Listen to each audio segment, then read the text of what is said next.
Greetings, this is Paul the Poke from paulthepoke.com. Welcome to Sukkot Tabernacles. We are 5786 on your traditional lunar Hebrew calendar, 5950 on the Essene Dead Sea Scroll solar calendar, and 2025 here in our Western Gregorian society.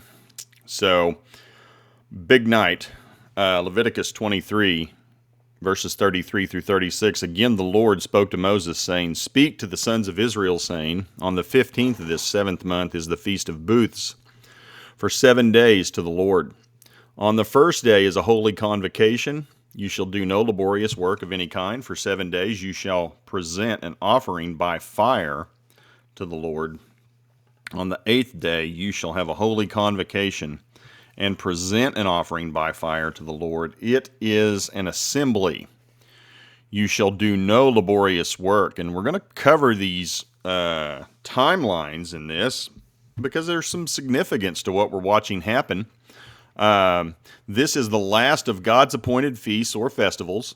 This holiday is known by many names. It's called the Feast of Tabernacles, Sukkot, the Feast of Booths, Festival of Tents, or the Feast, or the Harvest, or the Feast of the Harvest, because it is after the harvest in the fall. Simply put, it is also called the feast or the festival. So Tishri is the 7th month on a Hebrew calendar. This particular festival is a week-long festival from Tishri 15 to 21. Now, this is where we want to pay really close attention. On a traditional lunar Hebrew calendar, that's the one we see most of the time. Well, we primarily see it all the time in our society. Any kind of timeline coming out of Israel, it's with this lunar Hebrew calendar. Sukkot began at sunset Monday, October 6, 2025, and runs through Monday, October 13, 2025. So in that sense, we are about, we're into the second day-ish of the of the festival, or of Tabernacles, or Sukkot, on a traditional lunar calendar. So we're into the week. Now, for those keeping track on a lunar, I just botched that. I've got to go correct that. That should be a solar. I need to do an edit. A solar, ignore the word lunar, solar Dead Sea Scroll Essene calendar. The feast began on Wednesday, about a week ago, October 1st, and runs through October 8th. So in that sense, today would be the great day, or the 8th day on the Essene solar calendar. My apologies, I'll correct that. So in a sense, well, it wouldn't be in a sense if we had some obedient Jewish folks, Jewish men, they would all be in Jerusalem tonight, celebrating at the temple, a holy convocation. So a group of them would be there. They would be presenting an offering by fire to the Lord. It's an assembly, and they are not working. So that should be some of the symbolism that should be taking place in Jerusalem as this was announced. And ironically, this was announced, I say ironically, it was pretty much announced at close to sunset Eastern time when Trump made the proclamation. So we got some serious coincidences, allegedly, taking place here for those of you following on the Dead Sea Scroll Essene solar calendar. On the lunar calendar, the traditional Hebrew lunar calendar, it's in the first part of the week. So it is what it is. And again, Tabernacles is the last of 3 festivals where men are required to make a road trip to Jerusalem and go to the temple. Now, obviously, they don't have a temple right now, but they do go to the Western Wall of Prayer, the Wailing Wall. So these are some of the events leading up to this. This was Trump. Been very positive discussions with Hamas and countries from all over the world. Note, all over the world, Arab, Muslim, and everyone else this weekend, to release the hostages in the war in Gaza, but more importantly, have long sought peace in the Middle East. These talks have been very successful and proceeding rapidly. The technical teams will meet again Monday, so he would have done this on Saturday, Sunday. They met in Egypt, and they did all go to Egypt to work through and clarify the final details. I'm told that the first phase should be completed this week, and I'm asking everyone to move fast. I will continue to monitor this centuries-old conflict. Time is of the essence, or massive bloodshed will follow, something nobody wants to see. So essentially, Hamas has been told you're out. So you can go out with your lives, or I'm going to turn loose Israel and let them do what they need to do to finish the job in Gaza. So one way or another, Hamas is going to be out. And Hamas has pressure, not only from the United States and Trump, also from Israel from a military standpoint, because they know what Israel will do to them. But they also had to listen to all of their Arab and Muslim cohorts who said, hey, game's up, you're out. So you can get out with your lives and live to fight another day, as they think, or you can be finished and done completely. Prime Minister Netanyahu instructed Israeli delegation headed by Minister Ron Dermer to depart. He's at the UN on behalf of Israel, sending them to Sharm el-Sheikh, the resort town on the Dead Sea in Egypt. And negotiations began what would have been yesterday. It says here tomorrow, so this was also stated on Sunday. Negotiations began yesterday, Monday, in Sharm el-Sheikh. Which leads us to this evening,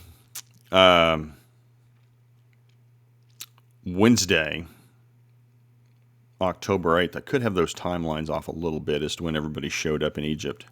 But I think that would have been, the 5th, 6th. Yeah, that would have been right. That would have been correct. To tonight, and I'm going to quote Jesus because Trump's going to quote Jesus. Blessed are the peacemakers, for they shall be called sons of God. Okay, so here's Trump. This is an hour and a half ago, maybe-ish. I'm very proud to announce that Israel and Hamas have both signed off on their first phase of our peace plan. This means that all caps, of the hostages will be released very soon, and Israel will withdraw their troops to an agreed-upon line as the first steps toward a strong, durable, and everlasting peace. All parties must be treated fairly. Isn't this an interesting word choice? This is a great day, which we also happen to be on the great day of Tabernacles on the Essene solar calendar for the Arab and Muslim world, Israel, all surrounding nations, and the United States of America. And we thank the mediators from Qatar, Egypt, and Turkey. So that's why Trump had Erdogan at the White House. Turkey was involved. Erdogan was involved. Now, he's got to think he's coming out of this smelling like a rose because he's part of the peace process. Now, he already sees himself as the de facto leader of the Muslim Islam world, of the Sunni persuasion. He thinks he's the caliphate. He thinks he's the man. Well, this enhances his own image of himself being a part of this. Anyway, they worked with us to make this historic and unprecedented event happen. Blessed are the peacemakers. All caps. Donald J. Trump, the president of these United States of America. So also I found it interesting. Trump also mentions up there previously, the whole world. Where was the quote with the whole world? Yeah, countries all over the world. Well, again, Tabernacles, the Feast of Booths, is the only God-appointed holiday Gentile nations will be required to attend. Now, this would be in the future. Temples there. Jesus is ruling. The nations will be required to go before the Lord Jesus Christ during the Feast of Booths. For those nations who do not attend, no rain for your crops. And we get that from Zechariah 14, verses 16 through 19. Then all the survivors from the nations that come against Jerusalem, notice survivors from the nations that came up against Jerusalem, will go up year after year to worship the King, the Lord of hosts, and to celebrate the Feast of Tabernacles. And should any of the families of the earth not go up to Jerusalem to worship the King, the Lord of hosts, then rain will not fall on them.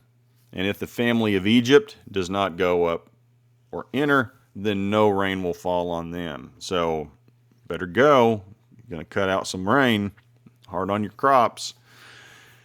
It will be the plague with which the Lord strikes the nations that do not go up to celebrate the Feast of Booths. And so looking into the future, we're going to have some people that make it into the millennial kingdom. Some of these folks will still be in their current sinful flesh. They're going to be disobedient to God. They will be disobedient to Christ, even though Jesus will be there in his glorified body. And all of those who believe in Jesus, that he died for sin, they will be in their glorified body. They will have been resurrected. They will have been raptured. They will be married to him as the bride of Christ. They will all come back and help Jesus rule and reign, and yet there will still be disobedience by humanity in its current state as we know it right now. We are all sinful, and those who survive and make it into the millennial kingdom, if they're not glorified, they will be sinful. And it's going to happen, and this will be the punishment. So it's like, this is going to happen, and the punishment of all the nations that do not go up to celebrate the Feast of Booths. So, past, present, future, all on this God-appointed holiday. And it's a reminder. Leviticus 23, verses 42 through 43, you shall dwell in booths for 7 days. All native Israelites shall go up in booths, that your generations may know that I made the people of Israel dwell in booths when I brought them out of the land of Egypt. I am the Lord your God. So that's why they're in the booths. That's one of the reasons why. And so as we close this out, specifically to believers in Jesus Christ, we need to pay attention. Because if this is the beginning, there will be a calm before the storm and all hell breaks out.